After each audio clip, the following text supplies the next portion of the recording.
Alors salut à tous. Le point que je vais traiter maintenant là, c'est un point capital pour comprendre un des pires instruments à la fois idéologique, technique et social du système républicain, mondialiste, du système antichrist qui combat le règne social de Jésus-Christ. Parce que la finalité, ce qu'on veut nous en tant que catholiques, c'est vivre sous la loi de Dieu, la loi de Jésus-Christ, en tant que notre roi, par le biais de son vicaire. Et que toute la société soit comme façonnée, structurée, vivifiée, etc. par l'action de Jésus-Christ, par le biais de son Église, au-dessus de tout ce qui est sur la terre.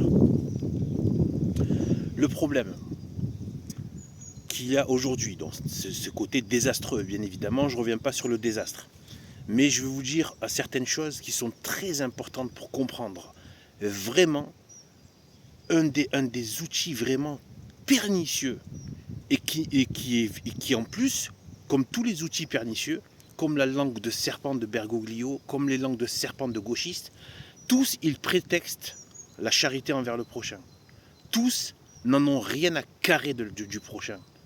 Ils n'en ont rien à cirer. J'ai jamais vu des gens plus radins, plus crochus, plus tordus que des gauchistes, en fait. Ce sont des infections, ces gens. Ils n'ont aucune charité. D'ailleurs, bien souvent, ce sont des gens qui n'aiment même pas les animaux et très peu et quasiment pas les enfants. Ce sont des gens mauvais. Mais ils passent leur temps avec leur langue et leur sale gueule de venir prétexter la charité. D'accord ? Donc c'est le loup, c'est le serpent qui vient te faire des discours sur la tendresse de l'agneau. D'accord ? Et donc en fait, un des pires outils, ça s'appelle le vivre ensemble. Ce qu'ils appellent le vivre ensemble, la mixité, etc. Pourquoi est-ce qu'ils insistent tant ? Regardez toutes ces questions d'immigration, de problèmes, de tout ça, qui se traduisent même par du sang. Mais ça ne les arrête même pas. Il peut y avoir 10 000 Bataclans, et ça ne les arrêtera pas. Ils continueront à déverser tout ce qu'il faut d'une certaine immigration jusqu'à la mort. Satan amène la mort.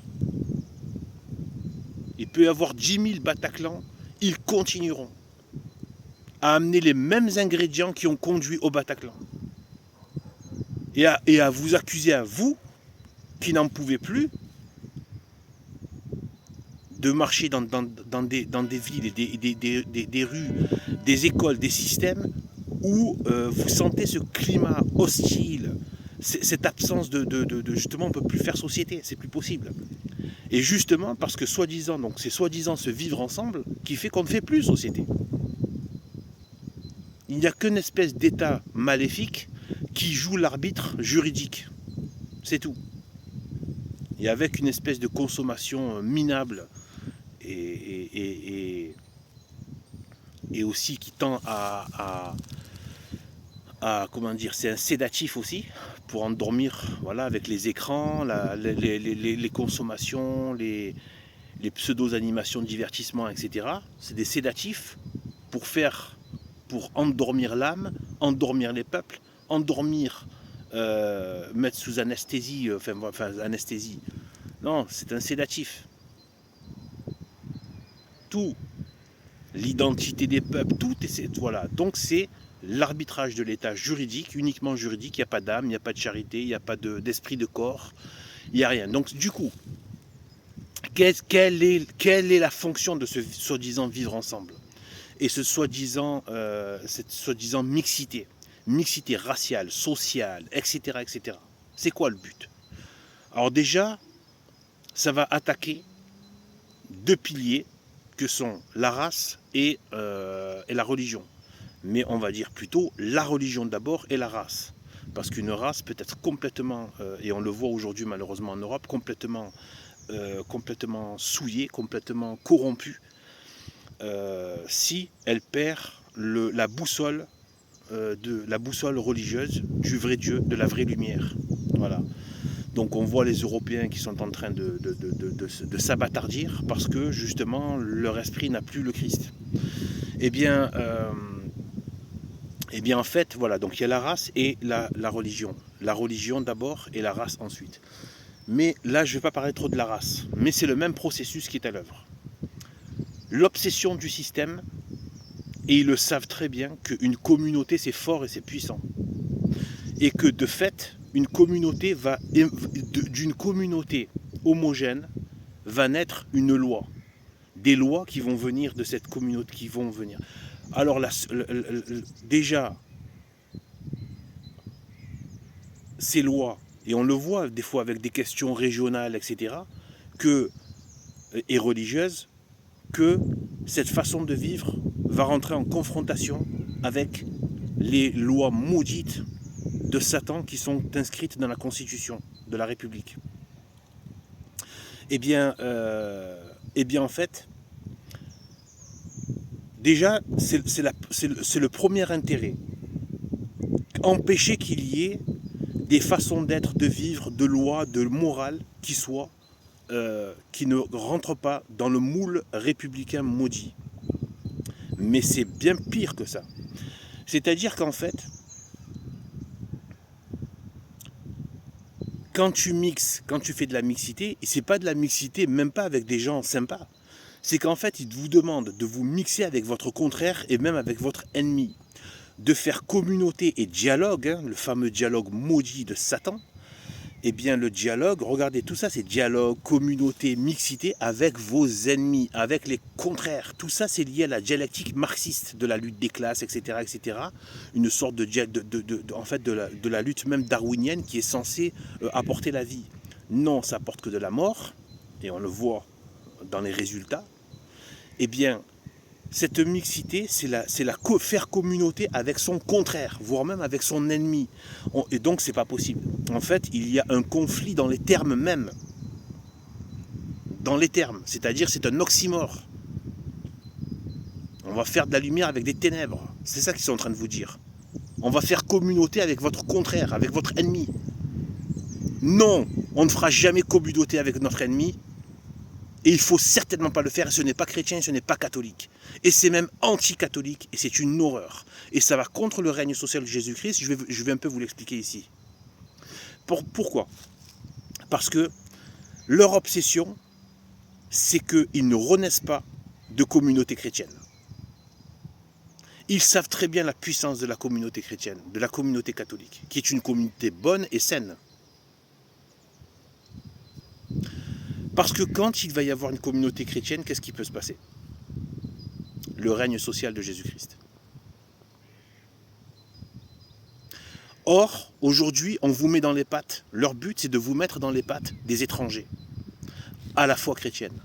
Des étrangers à Jésus-Christ. Et pire encore, des ennemis de Jésus-Christ. Des ennemis de l'Église catholique. Ils vous disent de faire société et de faire communauté avec des gens qui veulent vous éradiquer, qui haïssent le Christ, qui nient et qui combattent la vérité catholique. C'est pour ça que je m'insurge par rapport au dialogue des soi-disant traditionalistes qui dialoguent avec Youssef Indy. C'est pas personnel par rapport à Youssef Indy, je m'en fiche, ça serait un autre musulman, c'est pareil.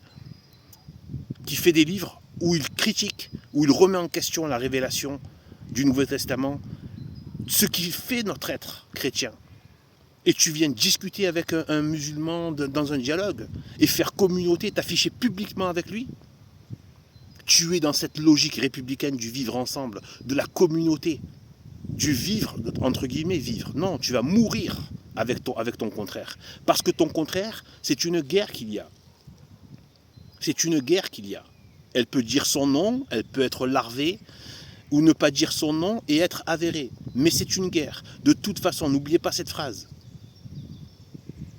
Je suis venu pour apporter le glaive.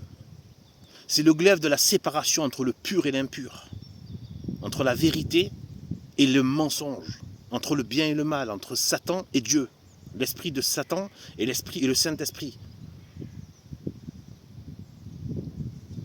C'est la séparation. Il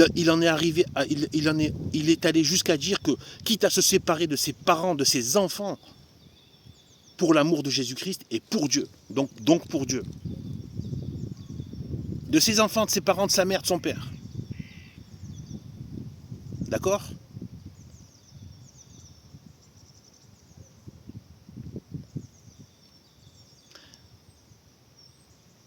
Eh bien, ça ne veut pas dire qu'il faut devenir un janséniste, sans charité vis-à-vis des autres. Et là, je vais un peu l'expliquer. Bien au contraire.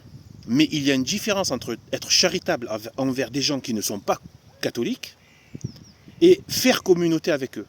Là, j'ose le dire, il ne faut pas faire communauté avec des non-catholiques. Oui, j'ose le dire, il faut les éviter. Oui, en tant que catholique, il faut éviter les non-catholiques en termes de communauté. On ne fait pas société avec des non-catholiques. On ne fait pas société avec Youssef Indy ou avec des musulmans qui viennent, qui font des livres, qui font des conférences pour venir remettre en question et donc se moquer de manière polie ou impolie.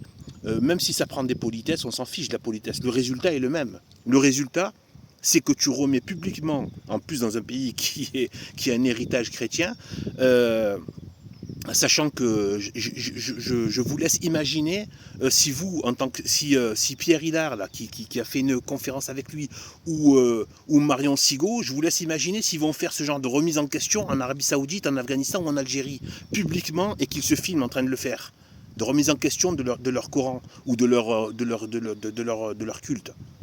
Vous allez voir s'ils vont faire du dialogue et du vivre ensemble avec vous. Donc il n'y a pas de vivre ensemble en fait. C'est un malheur. C'est très mauvais. Pourquoi? Encore. Parce que, en fait, ça va empêcher l'action même de Dieu et de Jésus-Christ. Pourquoi? Je me base simplement sur l'évangile. Vous pouvez tous retrouver. C'est dans, si je ne m'abuse, dans Matthieu 18. Allez trouver dans Matthieu 18.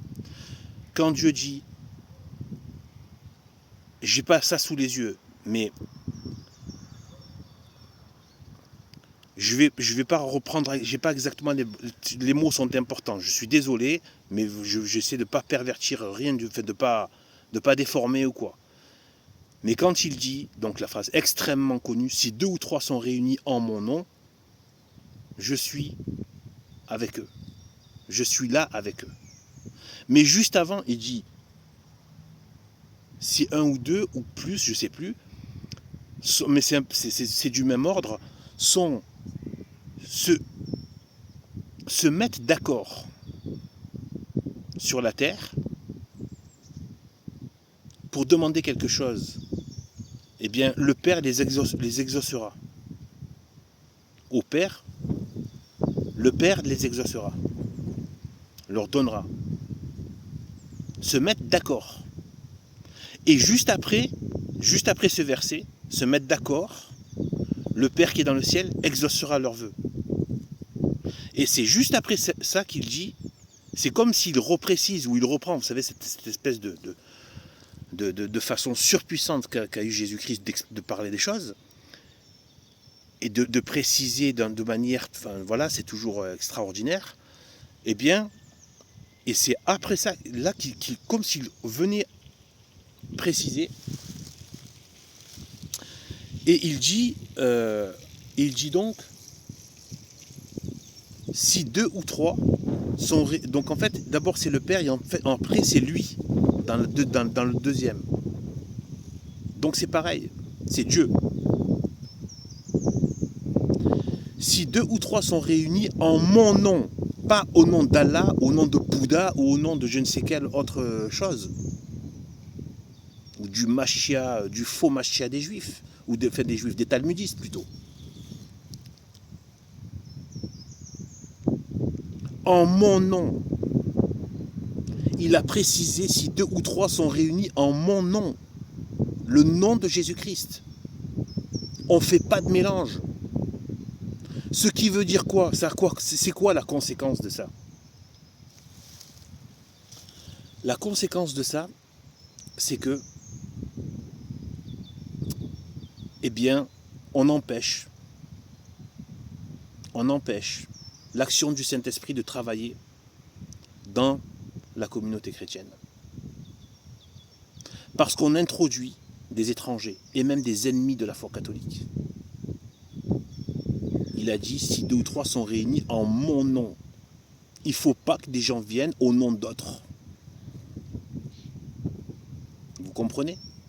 Donc on doit vivre entre nous, entre catholiques, vis-à-vis des étrangers, de ceux qui ne sont pas catholiques. Eh bien c'est simple, on leur doit la charité, la bienveillance, même pourquoi pas l'aide, etc. Mais il y a une différence entre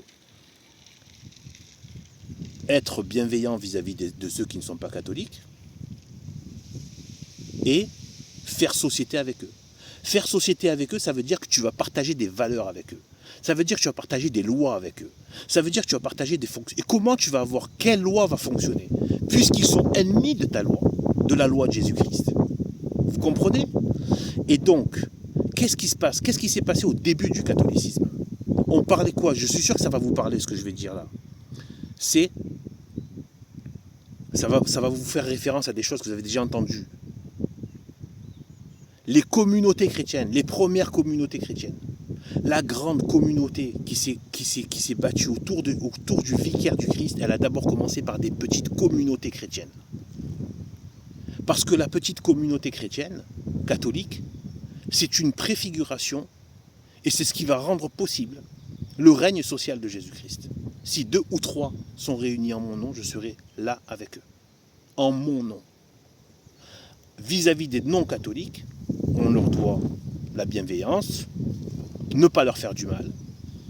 Si, pourquoi pas, les aider. Mais déjà, le simple fait de ne pas vouloir leur mal et de vouloir leur salut, c'est déjà de la charité. Pas besoin d'aller leur faire des mamours ou des je sais pas quoi, hein, des courbettes ou des pirouettes de je ne sais quelle affection mal placée. C'est juste déjà de la bienveillance, ne pas leur vouloir du mal, leur vouloir leur salut, si possible les aider, voilà. Mais attention, pas au détriment de la vérité, pas au détriment de la société catholique. C'est-à-dire ne pas faire société avec eux. Une société va avoir des lois, va avoir un mode de fonctionnement, va avoir des rituels, va avoir une éducation, va avoir va circuler et va être comme le ciment, la vérité la vérité spirituelle et religieuse de cette communauté, qui est Jésus-Christ lui-même.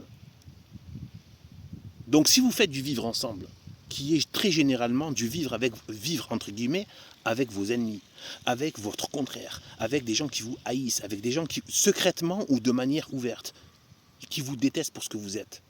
On ne fait pas société. Bien différencié, parce qu'on va vous prendre en otage en vous disant oui, ça veut dire que tu n'es pas charitable. C'est pour ça que je vous dis, on a complètement perverti le sens de la charité. Et on fait perdre la foi et on relativise la vérité. Moi je vous dis, je préfère garder la vérité. La première vertu théologale, dite dans le chapelet, le Saint-Rosaire, c'est la foi. C'est à partir de la foi qu'après tu as l'espérance et la charité, et tout tient ensemble. Mais c'est pas pour rien que la foi vient en premier. C'est pas pour rien que la foi, le catéchisme, ça vient en premier. Parce qu'avec la foi, je peux retrouver le reste. Mais si je perds la foi, je perds tout le reste. D'accord? Eh bien, cette foi, elle peut être complètement perdue justement parce que du coup, pour pouvoir faire, qu'est-ce que vous allez faire? Si vous voulez faire communauté avec des gens qui ne sont... Et donc, il y aura de l'hypocrisie. C'est ce qui se passe en fait aujourd'hui. Aujourd'hui, on vit dans une société hypocrite. La société de Satan, la République, est une société hypocrite. Les gens ne s'aiment pas. Les gens n'ont pas envie de vivre ensemble en fait. Vivre avec des gens qui sont étrangers, qui les détestent, etc. C'est pas vrai. C'est de l'hypocrisie. Parce que qu'est-ce qui va se produire? Quand il va falloir à un moment donné décider, eh bien, il faut bien se baser sur une vérité, sur une loi, donc loi qui est basée sur des choses, sur le bien, le vrai bien, et ce qu'on considère comme étant le vrai mal, c'est-à-dire ce que Dieu considère comme mal et ce que Dieu considère comme bien. Eh bien, qu'est-ce qui va se passer? Tu vas être obligé de relativiser et donc faire ce que le système et le marxisme, etc., la République veut que tu fasses, c'est-à-dire faire du relativisme culturel. Voilà. On va commencer à enlever un peu ce qui peut créer le conflit. Non, il faut faire cette séparation. Il faut faire cette séparation, ça n'a rien de contre la charité. Il faut bénir et re-aimer cette société chrétienne, cette communauté chrétienne qui est la base de la grande société catholique autour du pape, autour du vicaire du Christ. D'accord? Voilà. Eh bien, j'espère que j'ai été assez clair. Que Dieu nous bénisse et à bientôt.